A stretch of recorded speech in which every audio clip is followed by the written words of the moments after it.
तो नेक्स्ट हम डिस्कस करेंगे range and domain of inverse functions. तो जो इनवर्स फंक्शंस होते हैं उनकी जो डोमेन होती है of F x that becomes the range of the inverse function F inverse of x and vice versa, जो उनकी डोमेन होती है वो इसकी रेंज बन जाती है। सो फॉर एग्जांपल अगर हमारे पास एक फंक्शन है F X is equals to 2 plus under root X minus 1 और हमने इसका इनवर्स निकालना है।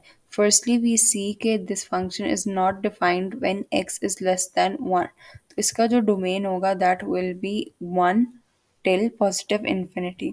और जो रेंज होगी एफ एक्स को जब हम सब्सटीट्यूट करेंगे in the formula F x में ये डोमेन की वैल्यूज, तो हमारे पास आ जाएंगी 2 प्लस पॉजिटिव इन्फिनिटी। ठीक है, दिस इज बिकॉज 1 प्लस से लेके प्लस इन्फिनिटी तक एक्स की वैल्यू वेरी करती है ओवर द इंटरवल। सो जो वैल्यू ऑफ एफ एक्स है वो भी वेरी करेगी ओवर द इंटरवल 2 से पॉजिटिव इन्फिनिटी। और ये डेफिनेशन पर भी पूरा उतर है, where domain of F inverse of X is equals to range of F X which is equals to 2 से लेके positive infinity and range of F inverse of X is equals to domain of F X which is equals to 1 से लेके positive infinity.